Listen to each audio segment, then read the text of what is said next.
Well, you've been in downtown Fort Myers over the last several days. You've probably noticed in a large area near the Harborside Event Center is fenced off. It's because the city's broken ground on what's technically called the Water Basin Project. Planners say it's going to spur commercial and economic development downtown, but detractors are worried it's actually going to hurt downtown business more than help them. To weigh in on the debate, we have Week News real estate expert Denny Grimes with us this morning. Good morning, Denny. Good morning. Let's just describe the project, catch everybody up to speed on it first.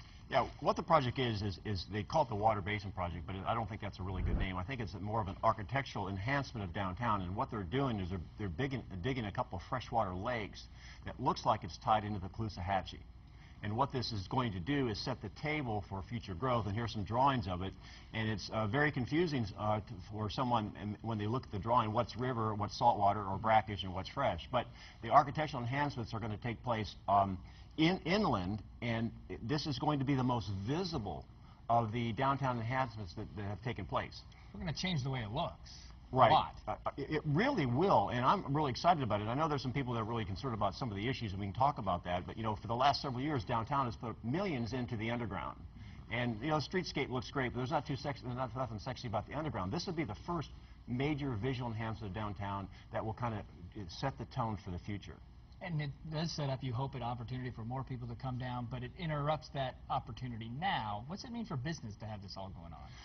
Well, in the short term, it's not dust and construction and all that they've had to live through has been inconvenient. And this will be inconvenient, but this will be a short-term project. It's supposed to be finished in the fall. But I think the long-term effects are going to be beneficial. And so the short term may be a little dusty, but at least they're doing it in the summer months.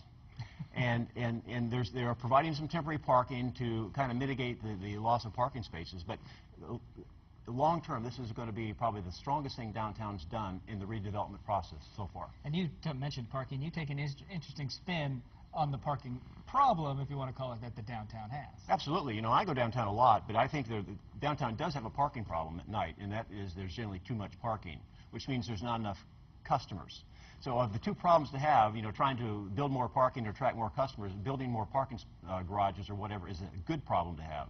So I think that, and for downtown to be vibrant, it has to be vibrant during the day and night. And I know it's inconvenient for people who work during the day or are looking for parking places, but for the vendors and the commercial business downtown to survive, they need a nighttime business. This Water Basin project will provide an opportunity for a national tenant, a restaurant, that I think will take downtown to the tipping point. So you think it's real close? This could be the project? Well, I don't know when, but this is going to be a step in the right direction. All right, well, thanks for giving us more of the details, Denny. We appreciate it. Let's get you over to Joey Sobine, find out what's happening with the weather forecast for the day. Joey? All right, thanks a lot, Rob. Looks like another beautiful, very warm, unseasonably